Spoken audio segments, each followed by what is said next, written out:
Hello everyone, the life এডিটের আরও একটি নতুন ভিডিওতে আমি পায়েল জানাচ্ছি সবাইকে স্বাগত। আশা করি আপনারা প্রত্যেকে ভালো আছেন আর আমিও খুব ভালো আছি। আজকে রবিবার দুপুরবেলা, দুপুর বলতে 12:30 বাজে, আর খুব সুন্দর ওয়েদার আজকে ওমাহাতে। জাস্ট এক সপ্তাহ আগেই যেখানে প্রায় 32, 33, 35 এরকম ছিল, আজকের ওয়েদার দেখাচ্ছে 23 ডিগ্রি সেলসিয়াস। মানে খুবই সুন্দর একটা সুখকর মনোরম পরিবেশ, খুব ভালো লাগছে। বিকালে আসছে কিছু বন্ধু বান্ধব, আর তাদের জন্য বানাবো জলখাবারে কড়াইশুঁটির কচুরি আর আলুর দম, আর তার সঙ্গে একটু সিমুইয়ের পায়েস করবো। চলো। সন্দীপ আর রায় গিয়েছিল ইন্ডিয়ান গ্রসারিতে কিছু গ্রসারি করতে, ওরা নিয়ে এসেছে, কিন্তু আস্তে আস্তে অনেক বেলা হয়ে গেছে, তাই ভাবলাম আগে লাঞ্চটা সেরে নিই, তারপর রান্নাটা শুরু করব। খাওয়া দাওয়া সেরে চলে আসলাম। এবার সবার আগে যেটা করব, একটু গরম মশলা বানিয়ে নেব, কারণ কড়াইশুঁটির কচুরি, এই যে কড়াইশুঁটির কচুরিতেও হালকা একটু গরম মশলা দিতে হবে, আর আলুর দমে তো লাগবে। আর আমার গরম মশলাটা শেষ হয়ে গেছে। গরম মশলা আমি ঘরেতেই বানাই, তার জন্য একটু নিয়ে নেব লবঙ্গ একটু কম দিই পরিমাণে। যতটা লবঙ্গ দিই ঠিক তার ডবল আমি এলাচ ইউজ করি, আর সিনামনটা তার থেকেও বেশি। এই ফ্লেভারটা আমার ভালো লাগে, এটা আমার মানে এই রেশিওতে আমি বানাই। আর গরম মশলাটা ঘরে বানানোর কারণ হচ্ছে, এখানে ইন্ডিয়ান গ্রসারিতে আমি পাই, খুব ভালো গরম মশলাই পাওয়া যায়, মানে সেটা ফ্লেভারটা আমার ভালো লাগে না, কারণ এটা মধ্যে থাকে অনেক সময় জিরে গুঁড়ো, ধনে গুঁড়ো, ব্ল্যাক পেপার, এই সমস্ত কিছু মিশিয়ে ওরা গরম মশলাটা বিক্রি করে। এই ফ্লেভারটা আমার খুব একটা ভালো লাগে না, খুব স্ট্রং মনে হয় ডেলি ইউজের জন্য, তাই আমি সবসময় এরকম ঘরোয়া পদ্ধতিতে বানিয়ে নিই। আর সিনামনের একটা পাউডার, যেটা কসকোতে এরকম পুরো ডাস্ট পাওয়া যায় কিনতে, সুতরাং আমার খুব সুবিধা হয়। সবসময় সিনামন পাউডারের মধ্যেই বাকি দুটো আমি গুঁড়ো করে মিশিয়ে দিই, আর খুব সুন্দর একটা কিন্তু একদম সানরাইসের গুঁড়ো গরম মশলার মতো টেস্ট আসে। ব্যাস, আমার কিন্তু হোমমেড একদম গরম মশলা রেডি। আপনাদের বললাম বিকালে আমার কিছু বন্ধু বান্ধব আসবে। আসলে বিকালে বন্ধু বান্ধব আসার কারণটা হচ্ছে, আজকে একটু বাড়িতে নাচের প্র্যাকটিস আছে। আর এখানে যে বেঙ্গলি সমিতি আছে, ইউএসের প্রত্যেকটা শহরেই থাকে এক বা একাধিক বেঙ্গলি সমিতি থাকে। তা আমাদের এই ওমাহাতে যে বেঙ্গলি সমিতি অফ নেব্রাস্কা, যেটাকে শর্ট ফর্মে বলে বিএসএন, তারা প্রত্যেক বছর দুর্গাপুজো করে, সরস্বতী পুজো করে, এবং দুর্গাপুজো, সরস্বতী পুজো আর একটা পিকনিক মতো, এই 3টে ইভেন্ট করে। তা যাই হোক, সেই দুর্গাপুজোতে প্রত্যেক বছর বিকেলবেলা একটা কালচারাল প্রোগ্রাম হয়, এবং সেই প্রোগ্রামে আমার মেয়ে এবং আমার বন্ধু বান্ধব তাদের মেয়েরা মানে নৃত্য পরিবেশনা করবে, নাচ করবে। সেই নাচের প্র্যাকটিসটা আর কি, যেহেতু দুর্গাপুজো তো আর বেশি দেরি নেই, সত্যি কথা বলতে কি খুবই আর হাতে গোনা আর 1.5 মাস বাকি, তাই ওরা একটু নাচের প্র্যাকটিস করবে।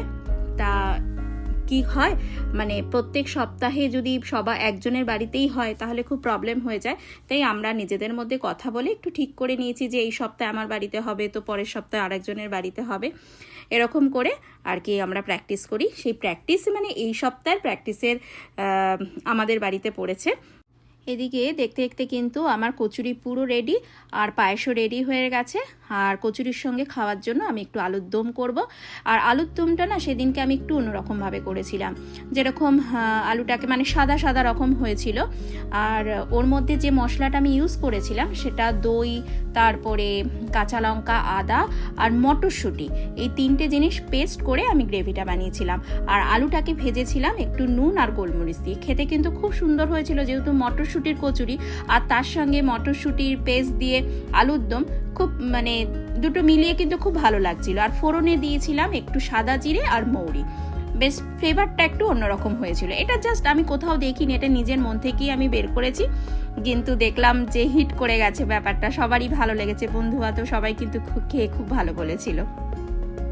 আচ্ছা, ফোড়নে কিন্তু আমি একটু গোটা শুকনো লঙ্কাও দিয়েছি, আর হলুদ দিয়েছি জিরে গুঁড়ো, ধনে গুঁড়ো আর নুন, আর অল্প হালকা মিষ্টি, আর নামানোর সময় একটু গরম মশলা। আমরা এখানে দাঁড়িয়ে থাকবো, ওকে? যতক্ষণ না ইনু আসবে আমরা সবাই একসাথে কলসি নিয়ে রাখবো, আর মেঘু নিজের বাঁশি রাখতে যাবে, ওকে?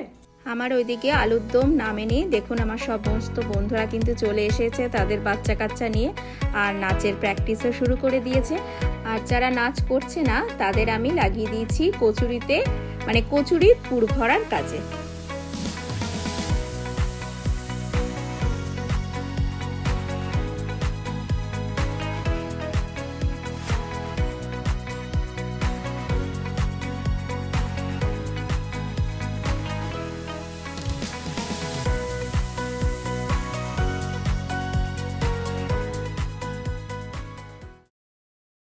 আমি সবসময় লুচি বা কচুরি যখন বেলি এই রুটি মেকার ইউজ করি, তাতে কিন্তু অনেকগুলো কারণে, প্রথম কথা লেগে ধরে না, দ্বিতীয় কথা হচ্ছে পুর বেরিয়ে যায় না, এবং তৃতীয় হচ্ছে একবারে অনেকগুলো লুচি বা কচুরি বেলে ফেলা যায়। 5 মিনিটের মধ্যে মানে প্রায় 50-60টা কিন্তু লুচি বেলে ফেলি।